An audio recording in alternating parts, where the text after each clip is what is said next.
Every Sunday morning, Lineup Lock Live. As a matter of fact, a few times throughout the course of the week, I have the pleasure to speak to Dr. A from InsideInjuries.com, Inside Injuries app. Download it in the App Store. The App Store is in your mobile device. It is not on the fourth floor at the mall. That's not where the App Store is at. You cannot find it there. You find it on your mobile device. You have an Android device, Google Play. Inside Injuries is the app. InsideInjuries.com cannot predict injuries, but they're pretty darn close. Doc, what's going on, my man? Dr. A's down there. Smiling, ready for the national championship game. Everything is behind him is all rented out. Dr. A getting ready for the national championship game tomorrow night. Doc, will you be in attendance? Of course I will be, and I'll be there 5 hours earlier because, as you know, with Atlanta traffic and the president being attending the game, and the forecast is for rain and sleet, and it's right in rush hour time in Atlanta. So I'm leaving 5 hours early for the game. Look at that. It's going to be Kendrick Lamar concert across the street also. Madness going on in the Atlanta area tomorrow as you get ready for the national championship. We didn't come to talk about that. Doc, a lot of players tore their ACLs this year. A lot. So I don't really want to just jump into it, but I do have some information, and we don't have to go player by player on this. But some of the guys I want to talk about specifically. And I want to start with Dalvin Cook. Because if I'm not mistaken, Dalvin Cook may be the one with the more serious ACL injury, correct? Yeah, the rule of thumb is if it's an ACL injury by itself, then that's a good sign. But typically ACL injuries have other associated injuries where you don't hear about it right away, and then you hear about it later on, and you're wondering why the player, after 8-9 months, is still not recovered.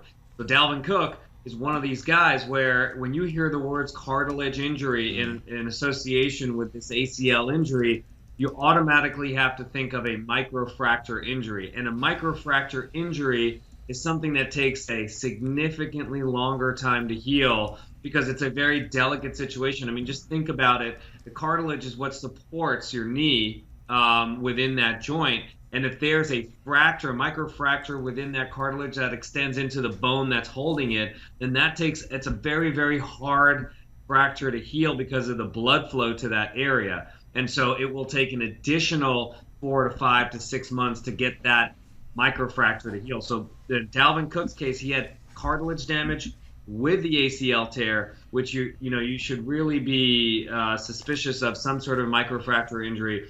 So again, even though he injured in week 4, it's still probably a good 10 to 11 month recovery, full recovery with rehab. Yeah, there you go right there.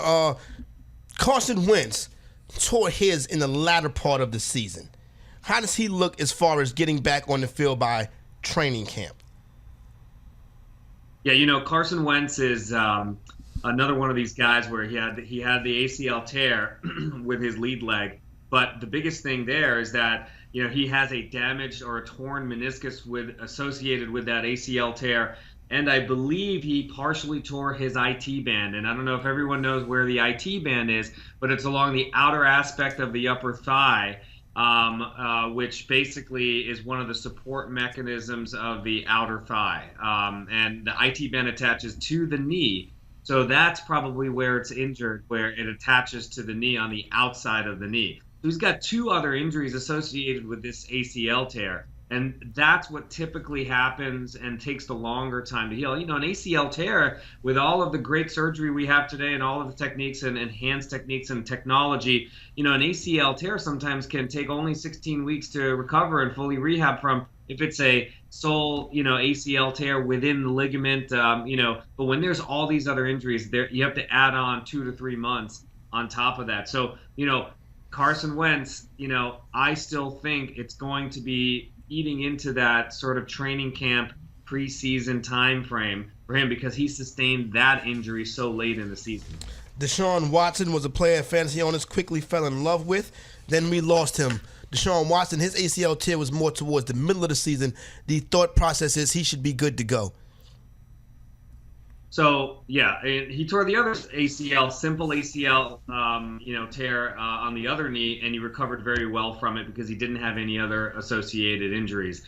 All of our algorithms and all of our crawlers and everything that we could possibly find does not show that Deshaun Watson has any other significant injuries other than that ACL tear. So the idea that he'll be back for training camp, good to go, we like that because it's really just the ACL that got reconstructed. No meniscus, no cartilage, no microfracture. So that's a good sign. Well, okay. Now, can we go off to a guy that, to me, is still going to be a top 5 pick in fantasy next year, David Johnson. I know the last 2 games he's played in, he's suffered injuries. What's the outlook next year? Yeah, so the wrist injury for a running back is not as severe. It's pretty significant, but it's not as severe as the ankle injury and the high ankle sprain. In terms of that. However, if you guys remember, he underwent surgery. He was initially expected to miss 3 to 4 months. He had his cast removed in mid-November, but he didn't play again this season. And part of the reason why is also because how the team performed, down the stretch. But, typically a dislocated wrist, a grade 4 dislocation of the wrist for a running back is typically 14 to 18 weeks recovery. So right now, he's sort of in that time frame where, this injury date happened week 1.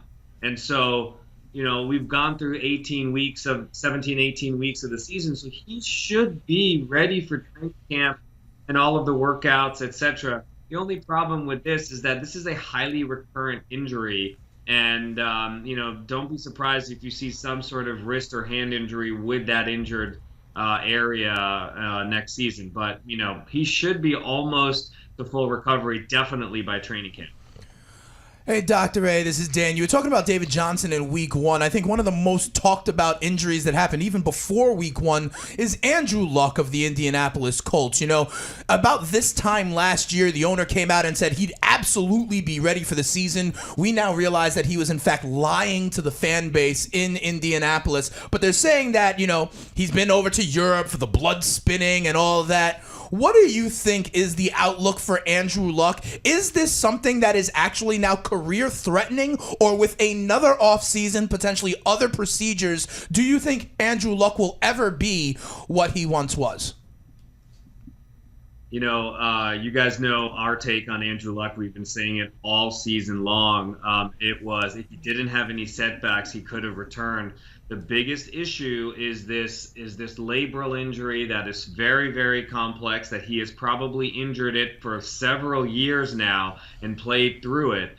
And the fact that it's a throwing shoulder, this is a very sensitive issue, because even if that labrum heals and his injury risk goes down to low, or that low elevated area, the power, the accuracy, the strength of that shoulder is in question now. And so when you talk about career-threatening type of injuries, this is one of them. When he tried to throw in practice or before, he came back off of the IR, he had a significant setback, likely retore the labrum, maybe a separate rotator cuff issue. We don't know. But, we've always been talking about Andrew Luck not being ready because of this setback. To answer your question, yes, this is a career-threatening type of injury. We've gone to the 3rd, 4th, 5th, and 6th options now with the medical rehab and the treatment for Andrew Luck. This is a 50-50 type of situation. It all depends upon when he picks up that ball after he is supposedly completely rehabbed, and see how he does. And if he has any setbacks, he may, there may be talk of him shutting it down for the rest of his career, because a quarterback's arm is a quarterback's arm. So this is a significant and serious injury, and he's at his 3rd and 4th option right now. Doc, right quick, last we heard from Andrew Luck, he says he does not think he'll need another surgery. What do you think? I don't think he'll need another surgery as long as that labrum is not completely torn. It's not a complex tear. When you probably had a setback, you probably retore it, but it was probably a non-displaced tear, sort of intrasubstance. So, that should heal on its own. But again, every time you injure something, you weaken it. And then the likelihood of it coming back 100% healthy is now decreased. And so it's really about strengthening and increasing the durability of his shoulder as opposed to just the appearance of the labrum being completely healed. That's the biggest issue. When he picks up a football and tries to throw a 40-yard pass 5 or 6 times in a row, will that labrum hold up? And, in his third or fourth option, the odds are against him, let's just say, unfortunately. All right, there you go right there, Dr. A. Inside Injuries, InsideInjuries.com. Quickly, Doc, Maria, go ahead, Maria. Real quick, Doc, I know time's running out. Prognosis for Odell Beckham Jr., please. Odell One Beckham sentence. Jr. had the 50-50 next year. He'll have a recurrent injury. It will not be good for him next year. He'll stay at high injury risk the whole year. Bummer. There you go right there. Thanks, Doc. And that's Move the him first down round my fantasy draft boards. pick right there. That was a Debbie We come Downer back dive on the voice. other side. We talk little DFS with Tony Sencada right here on Lineup Lock.